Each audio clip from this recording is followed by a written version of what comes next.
গেছিলাম। এখন তিনি যে কথাটি বলল যে সূরা ফাতিহা আলহামদুলিল্লাহি রাব্বিল আলামিন, আলহামদুলিল্লাহের মধ্যে 10 আয়াত, 10টি অক্ষর এবং লিল্লাহের ভিতরে 8 হরফ। এই 10 আর 8 হরফ মিলে হইল 18।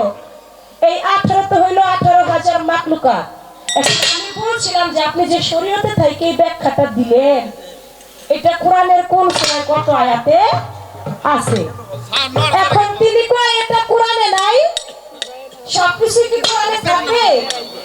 বাহ, আপনি তো আমার একবারে জাতের বই। সেটা কোথায় আছে? ওইটা নাকি আছে জীবনীতে। কার জীবনীতে? আমার খাজা বাবার জীবনীতে। আরে পাগল, খাজা বাবার জীবনীতে যদি থাকে, এটা আপনার শরীয়তে হয় কেমনে?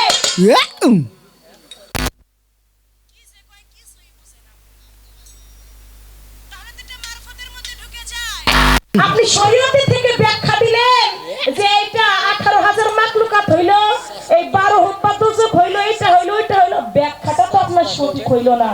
এটা যে শিল্পী মারেন না প্রশ্ন হইলেই বোঝা যায়। মানে চন্দ্র সরকার যদি এটাকে না দিতে, মানে আমি যদি উল্টোপাল্টা ভুলভাল ব্যাখ্যা দিতাম, তাহলে আপনাদের কাছে এক বিচারের কাঠ গড়ায় আমি আসামি হইতাম না? যে চন্দ্র সরকার ভুল ব্যাখ্যা দিয়ে গেল, মানে আমাকে একটা অ্যাটাকমূলক আর কি কথা বলার জন্য। না, এটা কোনোদিন করবেন না।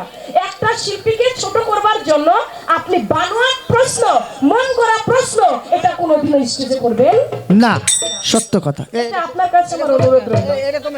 আপনার যত প্রশ্ন আছে হাদিস কুরআন ভিত্তিতে আপনি যদি আমাকে প্রশ্ন করেন, ইনশাআল্লাহ আমি আল্লাহর উপর ভার রেখে বলতে পারি আপনি আমাকে নিচে নামাইতে পারবেন। কিন্তু এই যে যদি যুক্তি মারেন, যেগুলা কোনো দলিল নাই, কুরআন নাই, হাদিস নাই, এইগুলা দিয়ে আপনি আমাকে জাস্ট একটু মানে নিচে নামানোর একটা ব্যবস্থা করতে পারবেন। কিন্তু না, আল্লাহ পাক যার চুল ধরে টানে তাকে পা ধরে কেউ নামাইতে পারে। আমি কথা রেখেছিলাম, কয়টা কোরআনে নাই, জীবনীতে আছে। মাওলানা সাহেবরা আবার জীবনীর কথা কয়। ভালো।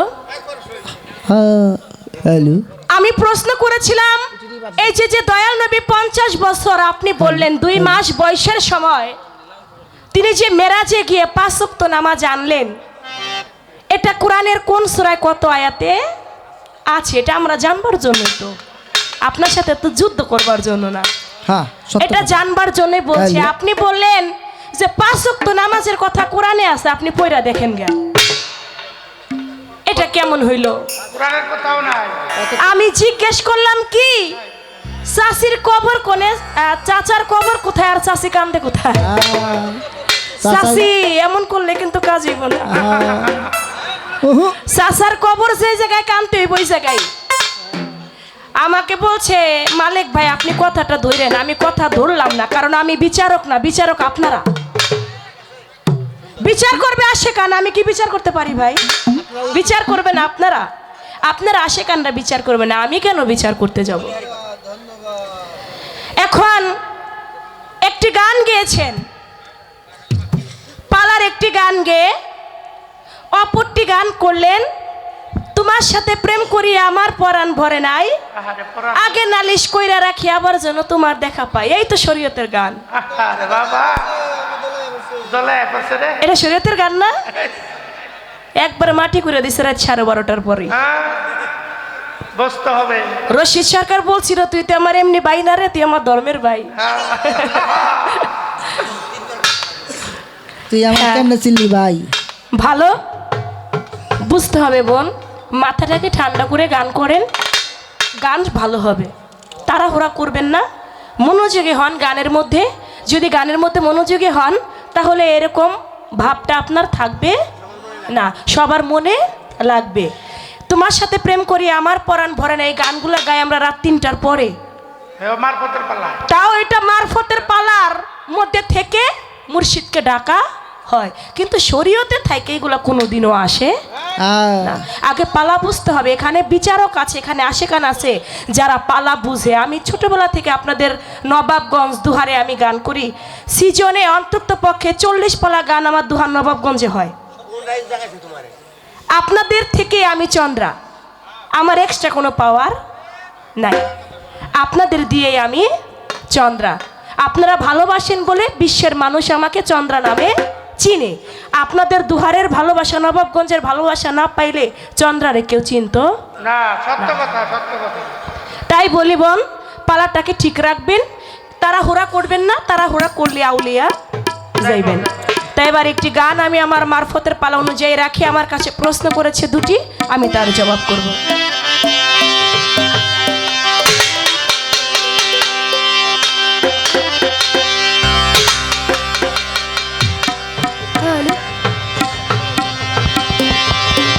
আমাকে একটা কথা বলছে, এই কথাটা বলার মতো সাহস সোনালী সরকার অন্তত পক্ষে বাংলাদেশের কেউ রাখে না, যে সাহসটা আপনি রাখছেন। সেই কথাটা কোনটা? আমারে কয় যে আপনি যে প্রশ্ন আমি আপনারে করব সেই প্রশ্ন আপনি আমারে করছেন। এই কথা কইছে না? আপনি প্রশ্নটা বুঝছেন আমার?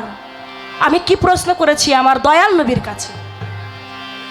দয়াল নবীর একজন সাহাবা নামাজ পড়ছে, রোজা করছে, হজ করছে, যাকাত করছে, তারপর তিনি মারা গেল, কিন্তু কবরে তাকে গ্রহণ করলো না। কবরে তাকে গ্রহণ করলো না। আমার দয়াল নবী ওইখানে গেল, তারে কি মাটি দিছিল নাকি পানিতে ভাসাই দিছে না আগুনে পুরাই দিয়েছিল? সেই সাহাবাটা ছিল কে? এখন এই কথাই প্রশ্নটা আমি তাকে করছি। এটা শরীয়ত আলারে করে না, এটা মারফত আলারে করে কেউ? আপনি শরীয়ত করেন, আপনি মাওলানা মানুষ, আপনার কাছেই তো এই প্রশ্ন রাখবো। আমি ফকির মানুষ, আপনি আমার কাছে এগুলো জিগাইবেন? রোজা নামাজ করেন আপনি, আপনি নামাজ পড়েন, আপনি রোজা করেন, আপনি পাঞ্জেগানা পড়েন, এগুলার জবাব দিবেন আপনি। কেন তাকে কবরে গ্রহণ করলো? তার নাম কি ছিল? তার নাম ছিল কি? আপনি বললেন যে কালেমা পড়ে নাই। যে নামাজ পড়ে, যে রোজা করে, তার কালেমা পড়া বাদ থাকে। নামাজ দিতে তারপরে আপনি সুন্দর জবাব করেছেন, আপনার জবাবের কোনো ত্রুটি নাই। যেখানে আপনি জবাব করেছেন আমি বলবো না হয় নাই, আপনি সুন্দর জবাব করেছেন। সুন্দর সুন্দর। আমরা জানি আপনি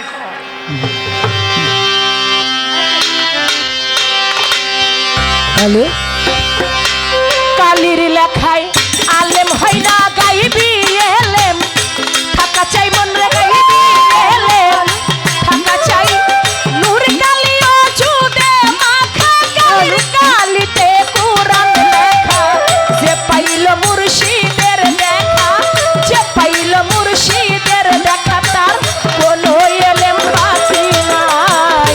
কালির লেখায় আলেম হয় না, গাইবি এলেম যার নাই বেটা, গাইবি এলেম যার নাই রে। নূর কালিও জুদে মাখা,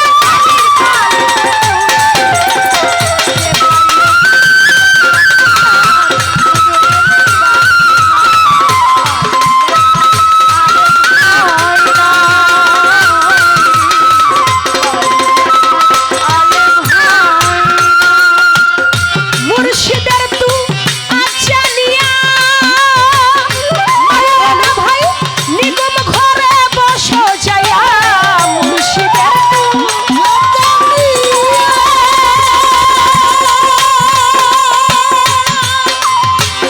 সভাপতি ভাই যার নাই কোনো গতি।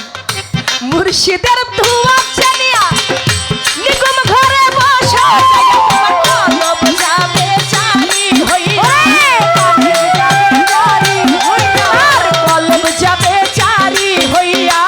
সামনে দেখবা আলেক শাই, কালির লেখায় আলেম হয় না বাবা, গাইবি এলেম যার নাই। নূর কালিও জুদে মাখা, কালির কালি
কোরআনে আছে আমি দেখাইতে পারবো।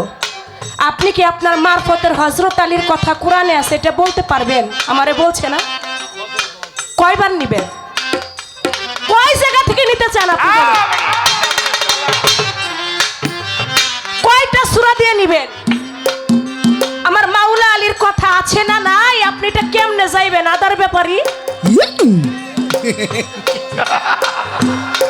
আদার ব্যাপার আদার ব্যাপারী জাহাজের খবর জানবো কেমনে?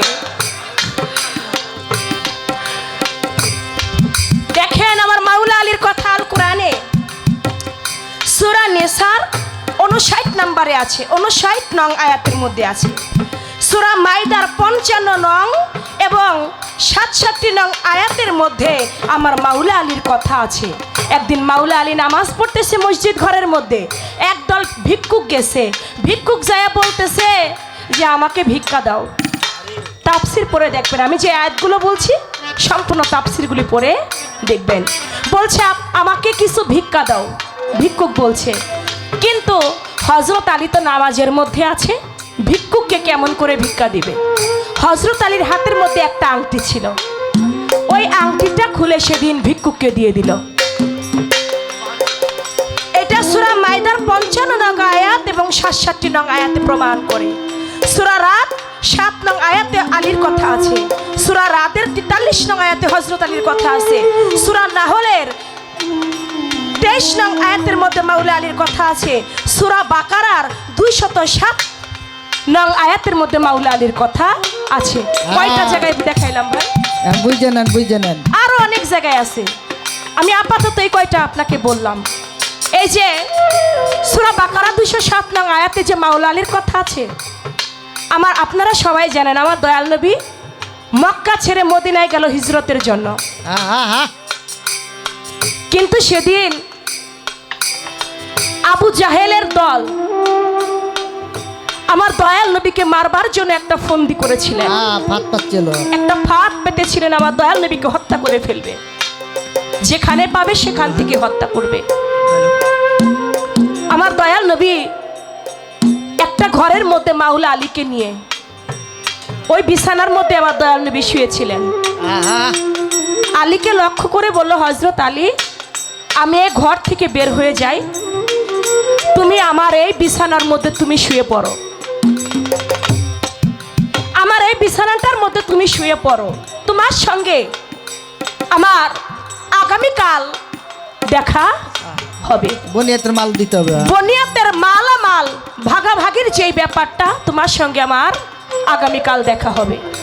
এটা বলে হযরত আলী তখন বিশ্বাস করে নিয়েছে, যেহেতু আমার দয়াল নবী বলছে তার সঙ্গে আমার আগামীকাল দেখা হবে, তাহলে আমাকে কেউ মারতে পারবে না। ছোট, যেহেতু আমার নবী বলছে আমার সাথে তার সাথে আগামীকাল দেখা হবে বনিমাতের মালামাল ভাগাভাগির জন্য, তাহলে আমাকে কেউ মারতে পারবে না। আবু জাহেলের লোকজন গেল আমার দয়াল নবীকে মারবার জন্য, হত্যা করবার জন্য। যে বিছানাটার মধ্যে দয়াল নবী শুয়েছিল ওই বিছানায় তো হযরত আলী শুয়ে আছে। যেই তলোয়ার চালাবে সেই বলে দাঁড়াও, আগে মুখটা একটু দেখে নাও, তারপরে তলোয়ারটা চালাও।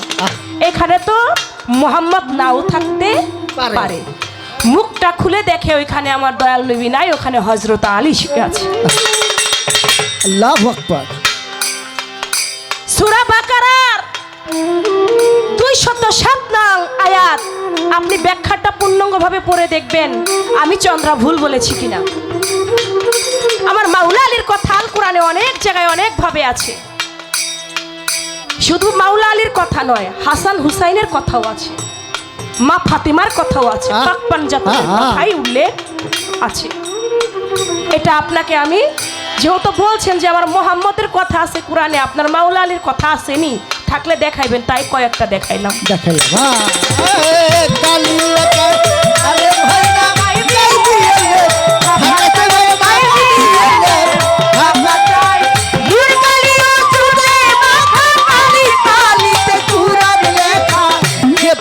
মুর্শিদের দেখা কোনো এলেন বাকি কালি লেখায় আরে ভয় না, ও মৌলানা কালি লেখায়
মারফতের কত সুন্দর সুন্দর প্রশ্ন আছে, কিন্তু আজকে পাইছে হরফ আর নুক্তা দিয়া চন্দ্র সরকার।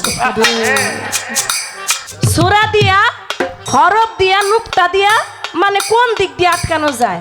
হ্যাঁ, চেষ্টা চালাই যান, দেখেন যদি কোনো কালে পারেন। বলে 30 হরফের মধ্যে 22টি নুক্তা। আপনার মারফতের 30 হরফের 22 নুক্তা কি? প্রশ্ন করছে না? 30 হরফের 22 নুক্তা কি? মালিক ভাই লক্ষ্য করে শুনবেন। দেখেন একটা গানের মধ্যে আহমদ ফকির কি বলেছে, রাখেন, আমি উত্তর দিচ্ছি, লক্ষ্য করে শুনবেন। 4 কুতুবে নামাজ পড়রে তুই, দিল হুজুরি আগে কর, নূরের কেবলায় আহমদি নুরি, অজুদ পুরে তালাশ কর। গানের মধ্যে জবাব হবে আলিফেতে খাড়া হওয়া, হে হরফে রুকু দেওয়া, মিম হরফে সেজদায় যাওয়া, দালে এবার বৈঠক কর। আলিফ নাহি শিক্ষা হলো, বে হরফ চোখেতে দিল, তে হরফ তালুতে দিল, সে হরফটি মুখে ধর। ঝিমে জিব্বা জিকির ধ্বনি, হের মধ্যে খের টুকরা খানি, দালে দন্ত যে জবানি, আল্লাহ আলা জিব্বা জালে ধর। রে হরফে রগের টানা ছোট, বক্ষেতে সিন আছে জানা, সিনেতে হয় কান দুখানা, দমে দমে জিকির কর। সুয়াদ দুয়া পেট পুরিল, তুয়াই দিল দুয়াই দিল, আইন হরফে গুর্দা হলো, গাইনে গর্দান পৃষ্ঠধর। ফে হরফে ফেফসা ধরা, কাপেতে কলিজা পুরা, বড় কাপ্তর নাভির ঘোরা, লামেতে হয় বায়ুভর। মিম মন্ডু সৃষ্টি ধারা, নু হরফে রক্তাধারা, ওয়াও হরফে সর্বজোড়া, হে হরফে হস্ততর। 2 পাতা হামজা বুদ্ধি, আলিফ শহর তার গতি, লাম আলিফের মহামতি, ইয়াতে হয় শূন্য ভর। হাতের 5 গুপ্ত অতি, 10 হরফ সাধনার গতি, সাধলে জলে জ্ঞানের বাতি, মুর্শিদেরই চরণ পর। 30 হরফে 22 নুক্তা, 8 হরফে আদম পুক্তা, 4 হরফে ফকির নুক্তা, বেলায়েতে আছে খবর। 30 হরফে 22 নুক্তা, 8 হরফে আদম পুক্তা, 4 হরফে ফকির নুক্তা, বেলায়েতে আছে খবর। সকল হরফ পৃথক করা, লাম আলিফ কেন হলো জোড়া, লামের নিচে আলিফ খাড়া, নুক্তার এবার খবর কর। না হলে মন চিনা জানা, নামাজ রোজায় ফল পাবে না, চক্ষু দিয়ে ফরিদ কানা, নিল না আপন খবর। এই যেই নুক্তা, আগে কিন্তু কোরআনের পেশ জবর নুক্তা কোনো কিছুই ছিল না। কিন্তু এই পেশ জবর নুক্তা এগুলা কিন্তু অনেক পরে এসেছে। যখন ওমর রাদিয়াল্লাহু তাআলা আনহু তিনি যখন মনস্থির করল যে আমি এই কোরআনটাকে, আমার দয়াল নবী তো 30 পারা কোরআন একত্রিত করে যান নাই, গেছে পাথরের মধ্যে খোদাই করে লেখা ছিল, গাছের মধ্যে লেখা ছিল, পাটির মধ্যে লেখা ছিল। এই সম্পূর্ণ কোরআনকে একত্রিত করেছে কে? ওমর রাদিয়াল্লাহু তাআলা আনহু। তারও অনেক পরে এসে যাতে কোরআন পড়া সুবিধা হয়, এই সুবিধা অর্থে এই নুক্তা জবর পেশ হযরত আবুল আসওয়াদ সোয়ালি রহমাতুল্লাহ আলাই তিনি আবিষ্কার করেন। আরো অনেকেই করেছেন। হাজ্জাজ বিন ইউসুফ তিনিও এই নুক্তা পেশ জবর এগুলাকে বসিয়েছেন। এমনি ভাবে আরো অনেকেই 4 জন ব্যক্তি এই পেশ জবর নুক্তা যাতে কোরআন পড়া সঠিক হয় তাই তারা নুক্তা বসিয়েছেন। কিন্তু আমার এই মারফতের 40 হরফের দেহের মধ্যে কোথায় কোন নুক্তা, মিমে কোন নুক্তা, আলিফে কোন নুক্তা এবং জিম হে ক্ষেতের মধ্যে কোন নুক্তা, সম্পূর্ণভাবে আমার একটা গান দিয়ে আমি আপনাকে জবাবটা উল্লেখ করে আহমদ ফকিরের গানটি দিয়ে আমি আপনাকে বুঝিয়ে দিয়েছি।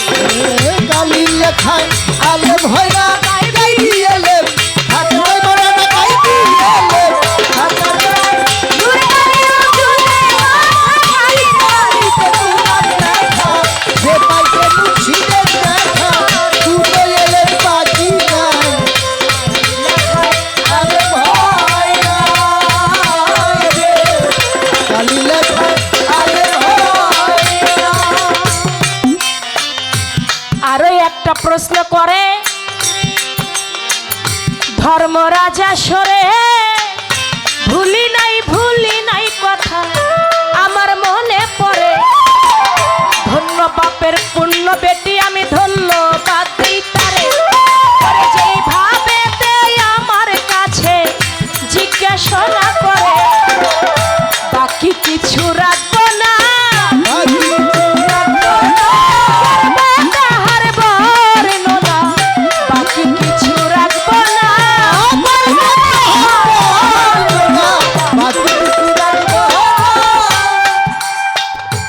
মারফতের লোক যারা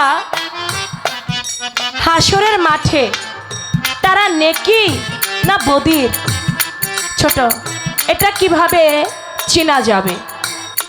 আমার শরীয়ত মতে যারা নেকি বান্দা তাদের ডান হাতের মধ্যে আমলনামা থাকবে, আর যারা বদির বান্দা তাদের বাম হাতের মধ্যে আমলনামা থাকবে। আমলনামা নিয়ে হাসরের মাঠে উঠবে।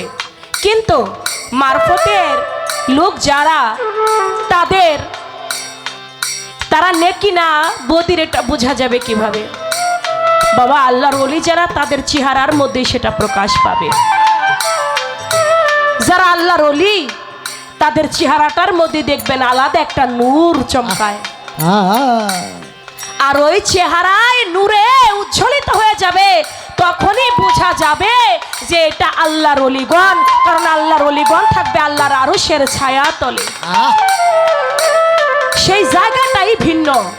সাধারণ মানুষের স্থান আর অলিয়া উলিয়াগণের স্থানটা এক জায়গায় থাকবে না। তারা আল্লাহর আরশের ছায়ার তলে থাকবে। তাদের সর্ব অঙ্গের মধ্যেই সেদিন নূরে ঝলমল করবে। কপালের মধ্যে নূর চমকাবে, দুই হাতের মধ্যে তাদের নূর চমকাবে, হাঁটুতে তাদের নূর চমকাবে। সমস্ত অঙ্গটাই সেদিন নূরে নূরময় হয়ে যাবে। ওয়াইস করণী পাগল, তিনিও আমার আল্লাহর নবীর উম্মতের 12 আনা উম্মতের গুনাহ তিনি মাফ করিয়েছেন। যিনি ছিল ওয়াইস করণী পাগলা, সেই ওয়াইস করণী পাগলও হাসরের মাঠে থাকবে। তাদের জন্য জান্নাতের মেওয়া থেকে তাদেরকে খাওয়ানো হবে। আল্লাহর আরশের ছায়া তলে ওয়াইস করণী পাগল আল্লাহর ওলিগণ যারা, তারা সবাই থাকবে। তাই বলছে বাবা, মারফত বুঝতে হইলে মারফতের দেশে না আসলে কখনো বোঝা যায় না। অপ্রেমিক কখনো প্রেমের মর্ম বুঝতে পারবে না। প্রেমিক হলেই তো সেই মর্ম জানা যাবে। আপনার কাছে আমার প্রশ্ন থাকবে,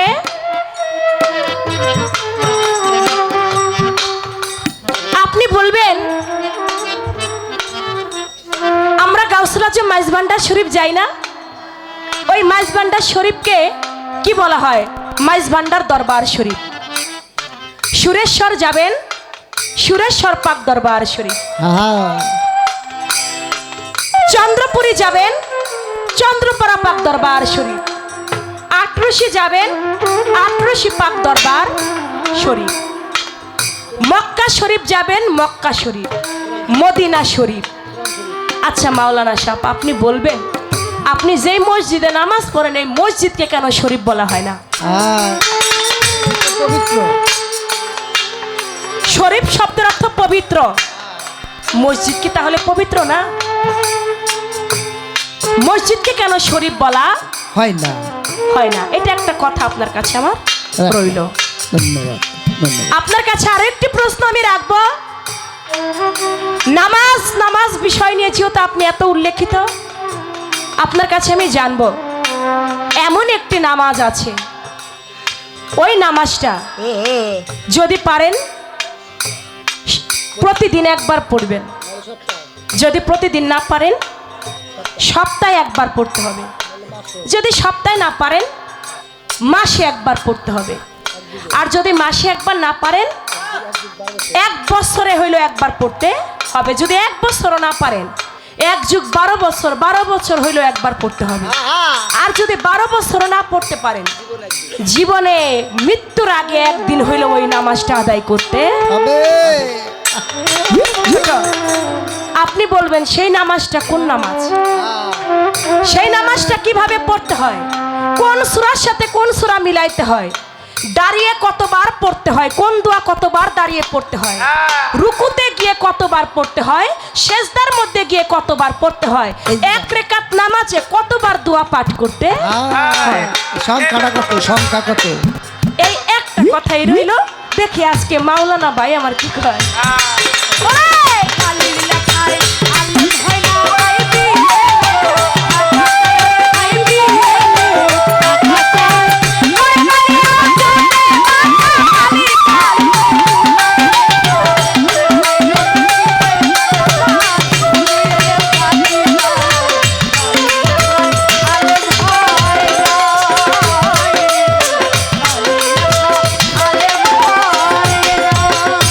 আমারে দাঁড়াই এই ধরবে, আমারে বলবে ফকির সাহেব কালির লেখায় আলেম হয় না, এই গান গাইলেন।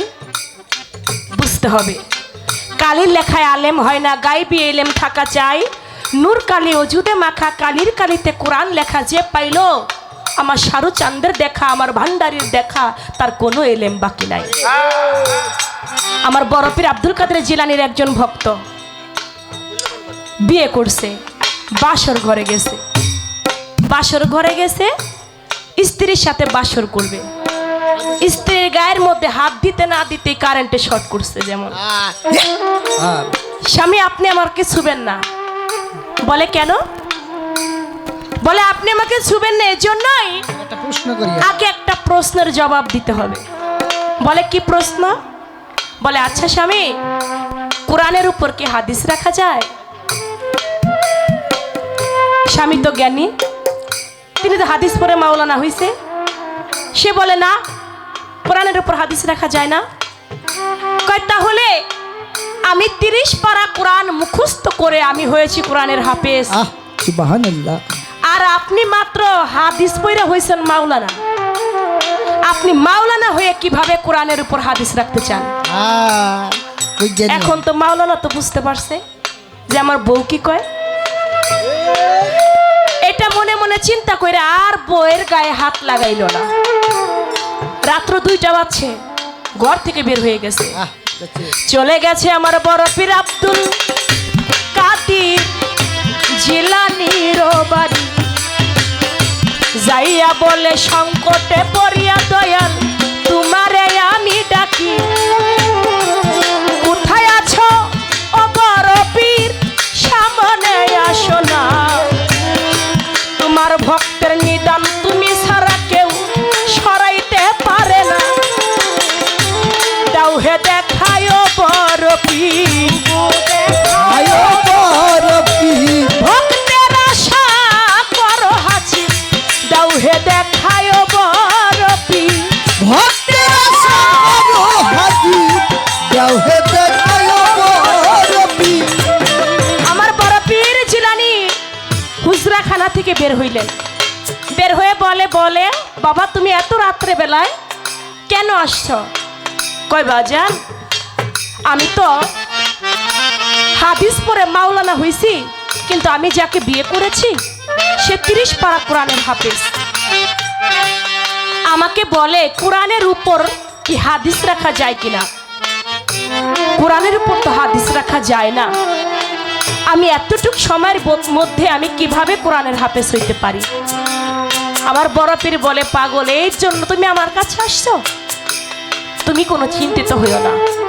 আমার বড় পীর সিনার মধ্যে সিনা, এই দেখেন সিনার ভেদ, এই মারফতটা হচ্ছে সিনার ভেদ, যেটা সিনায় সিনায় আদান প্রদান করা হয়। এটা পাতার কোরআন দিয়ে খুঁজলে পাইবেন না, এটা সিনার ভেদ। সিনার কোরআন এটা, হ্যাঁ, 60,000 বাতুনি এলেম, যেটা সিনার মধ্যে রয়ে গেছে গুপ্ত ভেদ, যেটা সিনায় সিনায় আদান প্রদান হয়। আমার বড় পীর আব্দুল কাদের জিলানী ওরে বুকের মধ্যে টান দিয়া ধইরা একটা চাপ দিল, কয় যা এবার বাড়ি চলে যা।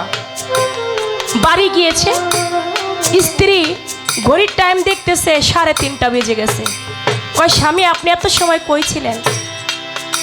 বলে গিয়েছিলাম এক জায়গায়। বলে কোথায়? কয় আমার মুর্শিদের বাড়ি। বলে কেন? বলে তুমি না বলছো কোরআনের উপর হাদিস রাখা যায় না, এই জন্য কোরআনের উপর যাতে কোরআন রাখা যায় তাই সেই ব্যবস্থা করতে গেছে। বলে কেমনে? তখন বিসমিল্লাহ বলে সূরা ফাতিহা থেকে শুরু করে সূরা নাস পর্যন্ত একবারে মুখস্থ পড়িয়ে শুনিয়ে দিলেন। সুবহানাল্লাহ, আল্লাহু আকবার। 30 পারা কোরআন মুখস্থ পড়িয়ে শুনিয়ে দিলেন। বাবা দেখেন, 1 ঘন্টার মধ্যেও কোরআন মুখস্থ করে আল্লাহর ওলিতে পরিণত হওয়া যায় যদি মুর্শিদের সঙ্গে তার সঙ্গে লেনা দেনা তার ঠিক থাকে। তাই বলছে কালির লেখা পড়ে আপনি হইতে পারবেন একজন ডিসি, হইতে পারবেন একজন এসপি, হইতে পারবেন একজন মিনিস্টার, মাওলানা, হইতে পারবেন মাওলানা, মুক্তি, উকিল হইতে পারবেন, ব্যারিস্টার হইতে পারবেন, কখনো আমার শাহরুচান হইতে পারবেন না, আল্লাহর ওলি হইতে পারবে না, কখনো আমার গাউসরাজ মাইজ ভান্ডারি হইতে পারবেন না, কখনো আমার আফাস পাগলা হইতে পারবেন না, সানাল বাবা, সানাল চান হইতে পারবেন না।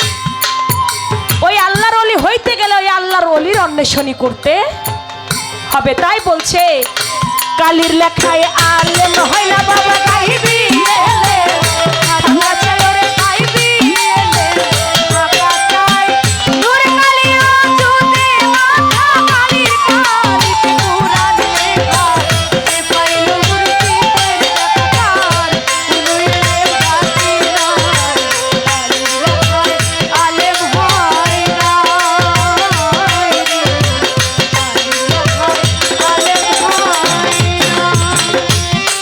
সোনালী সরকার, আমার মারফতের বিষয় কি বলবো আপনাকে, কতটুকুই বা বলতে পারবো।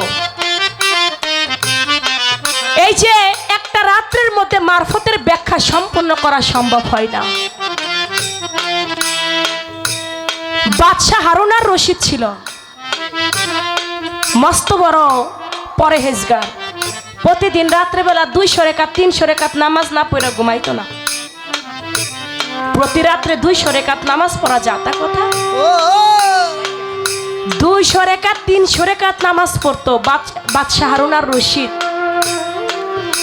তার বিবি একদিন বলতেছে, বাদশাহ আপনি খালি আপনার রাজ দরবারি পরিচালনা করেন, আপনার যে একটা বউ আছে এটা আপনি মনে করেন না একবারও?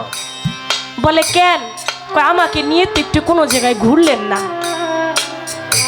বলে তুমি আমার সাথে ঘুরতে চাও? বলে হ্যাঁ। বলে কোথায় ঘুরবা? বলে আমি একটু বাগদাদ শহরটা ঘুরতে চাই।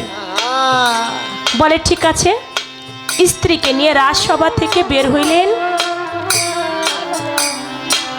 স্ত্রীকে নিয়ে যখন রাজসভা থেকে বের হইল, একটা নদীর ঘাট দিয়ে চলতে লাগলো। নদীর ঘাট দিয়ে হাঁটতে হাঁটতে যাচ্ছে, দেখে নদীর পারে বৈশা আল্লাহর একজন ফকির, মারফতের একজন ফকির, যার নাম বাহালুল পাগল। ওই বাহালুল পাগল ওই নদীর ধারে বৈশা বৈশা বালু খুঁড়তেছে। বাদশাহ হারুন আর রশিদ বলে, এই পাগল, তুমি এই নদীর ঘাটে বৈশা কি করো? কয় বাদশাহ আমি জান্নাতের বালাখানা বিক্রি করি। কি বিক্রি করে? জান্নাতের বালাখানা বিক্রি করে। কয় দেখছো পাগলের কথা, ছোট বালু খুঁড়ে আরো কয় আমি জান্নাতের বালাখানা বানাই, জান্নাতের বালাখানা বিক্রি করি। পাগল ছাগলের যে কথা আর কি, মানে মনে মনে খুব তুচ্ছ করলো। বাদশাহ হারুন আর রশিদের স্ত্রী বলে, আচ্ছা ফকির বাহালুল, তোমার এই জান্নাতের বালাখানা কে কিনতে পারবে? বলে যে কিনবে তারই হবে। বলে আমি কি কিনতে পারবো? বলে হ্যাঁ তুমিও কিনতে পারবে। বলে আচ্ছা পাগল এটার দাম কত? বলে মাত্র 1 আনা। 1 আনা পাগলটারে দিয়া কয় এই 1 আনা তুমি নাও, আমার নামে একটা জান্নাতের বালাখানা দাও। বলে যাও, তোমার নামে এই জান্নাতের বালাখানা বরাদ্দ হয়ে গেছে। বাদশাহ হারুন আর রশিদ তার স্ত্রীকে নিয়ে বাড়ির পথে যাচ্ছে, আর স্ত্রীকে রাগারাগি করতেছে। তুমি 1 আনা দিবার আর মানুষ পাইলা না, তুমি কোনো এতিমদেরকে দিতে পারতা, নয়তো কোনো মসজিদে দান করতে পারতা, নয়তো কোনো মাদ্রাসায় দান করতে পারতা। তুমি এই ফকিরে 1 আনা দিলা, 1 আনাই তুমি লস করলা। পাগলে জান্নাতের বালাখানা বিক্রি করে, এটা বিশ্বাস করার কথা? তুমি যা করলা, ওই স্বামী আপনি আমার রাগ করেন না, 1 আনাই তো যাক, পাগলকে তো দিছে। বাড়িতে চলে গিয়ে বাদশা হারুন আর রশিদ রাত সবাই বসে ঘুম বাজান আসে।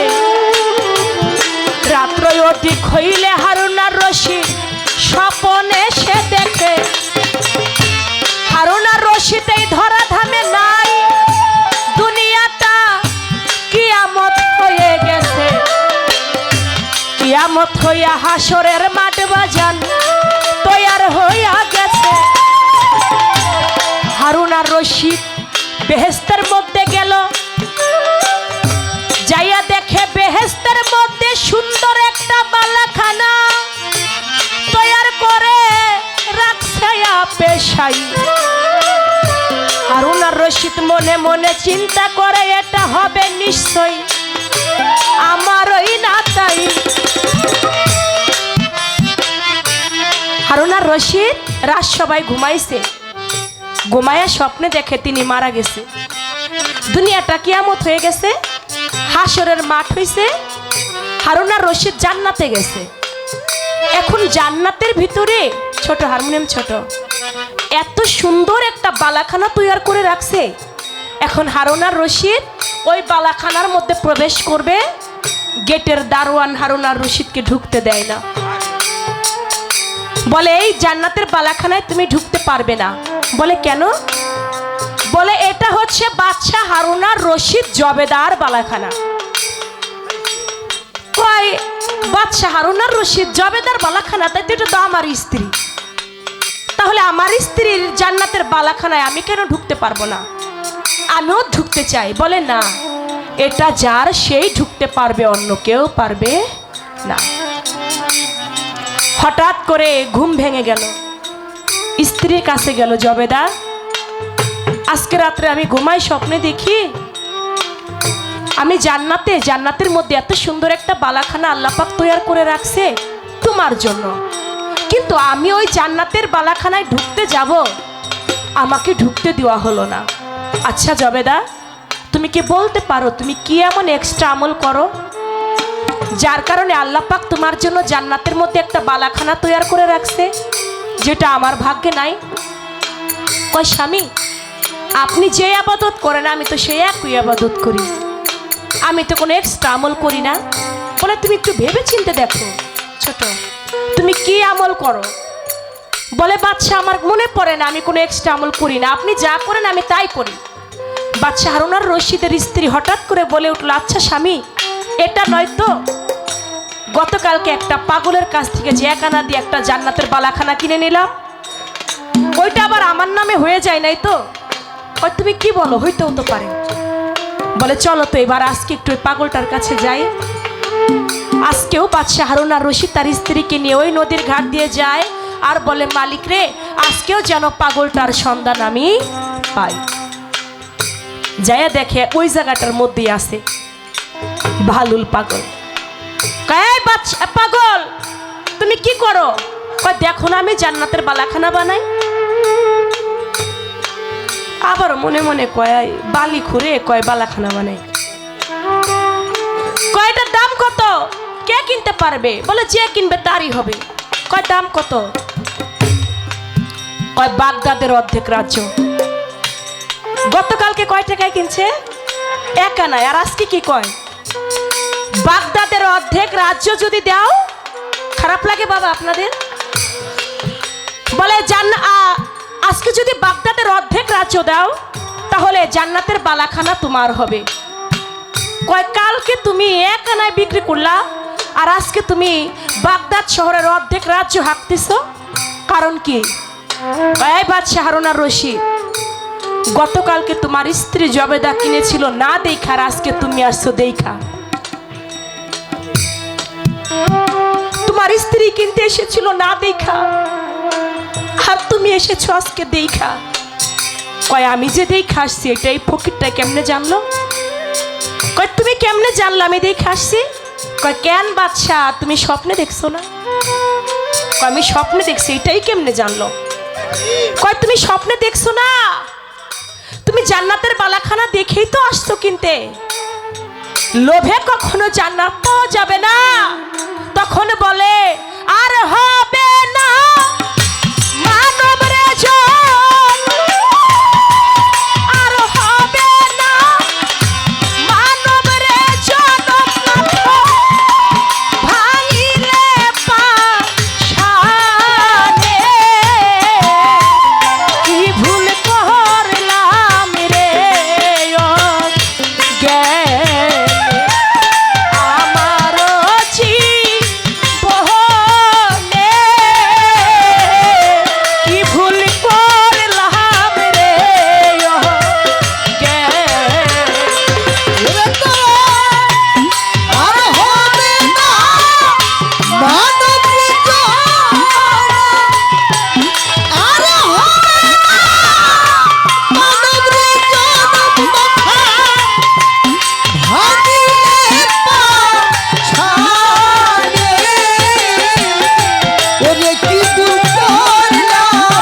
হয় জ্ঞানের দাতা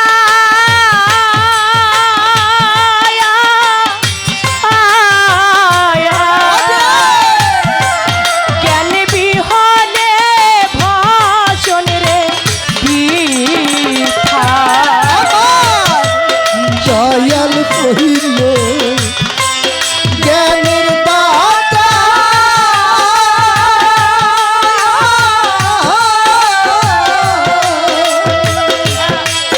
জ্ঞান বিনারে ভজন বৃথা। আমার ভান্ডারি হইল ভবে জ্ঞানের দাতা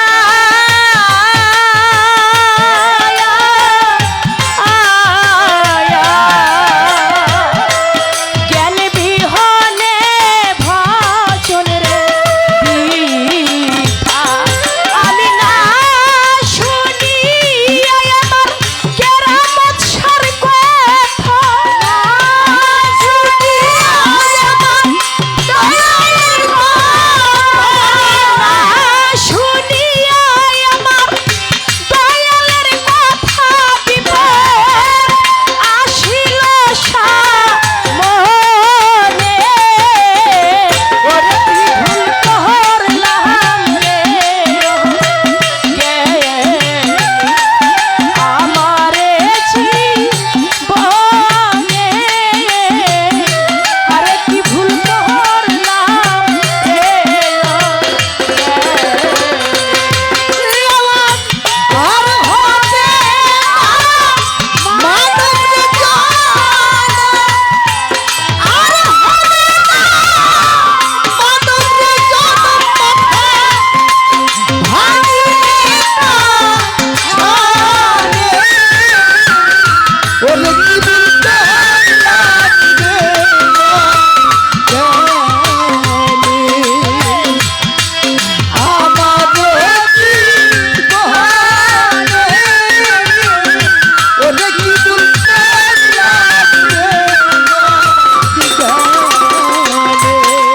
হাত পালঙ্ক রঙ্গের মেলা আয়া সবই আমার সারু চাঁদের খেলা। হাট পালঙ্ক রঙের মেলা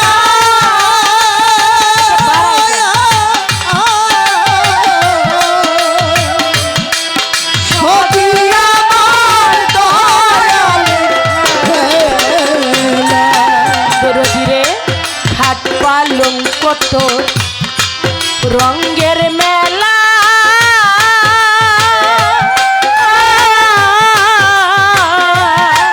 সবই আমার দয়ালের খেলা। ও সে কখন দেখাই নিতরে নীলা কখন দেখাই কখন দেখাই নিতরে নীলা পরিকার ভাই বসিয়ানির জানে। ওরে কি ভুল করলাম রে গেলে আমার জীবনে। ওরে কি ভুল করলাম রে গেলে।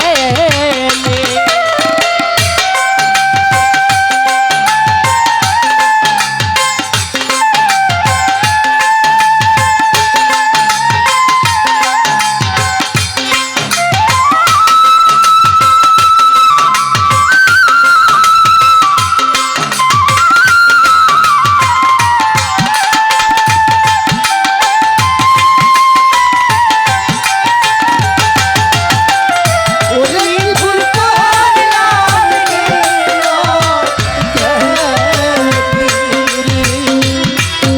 আমার জীবনে। কি ভুল করলাম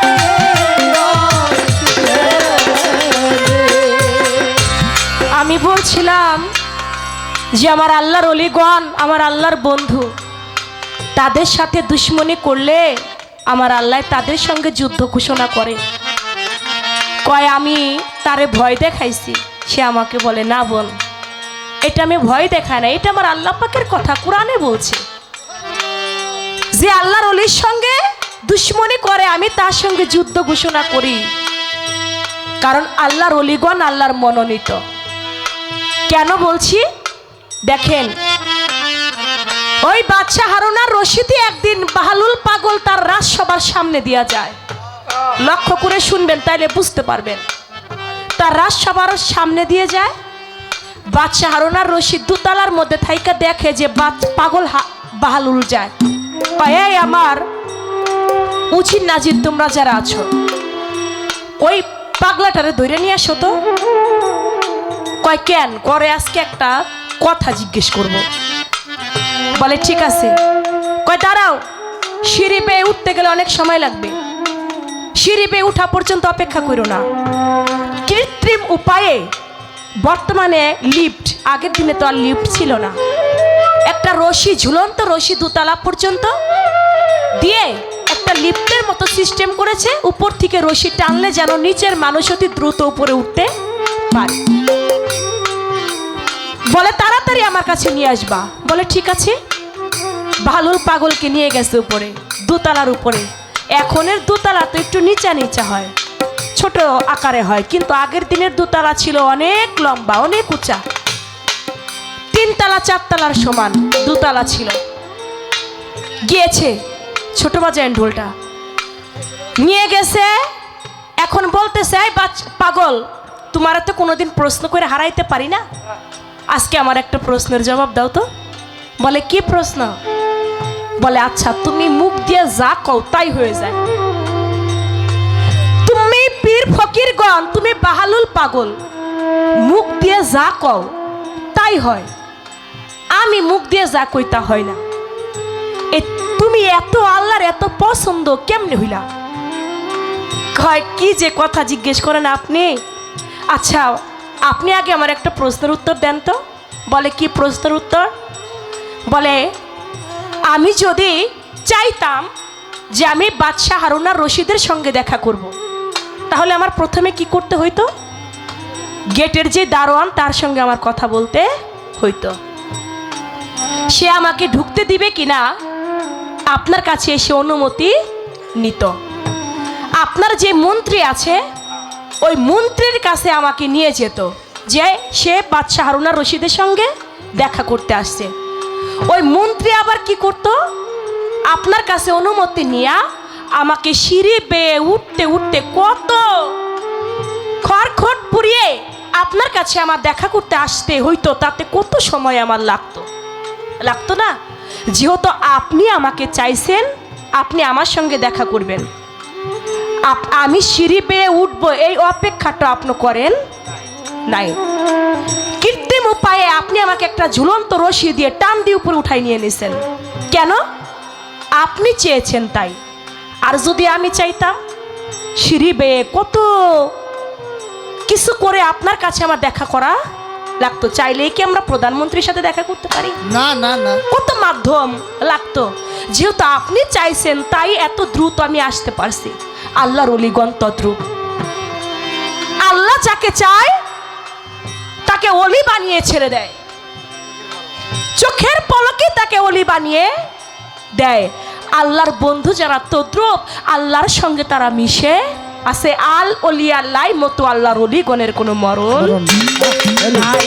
তাই বলেছেন সেই বাদশা হারুন আর রশিদ সেদিন বলেছিল, বাদশা হারুন আর রশিদকে বলেছিল, তুমি তো আজকে দেই খাসছ, লোভে কোনো দিন না বেহেস্তের আশায় নামাজ পড়বা, বেহেস্ত পাবা না, লোভে কোনো দিন জান্নাত পাওয়া যায় না। তুমি স্রষ্টাকে চাও,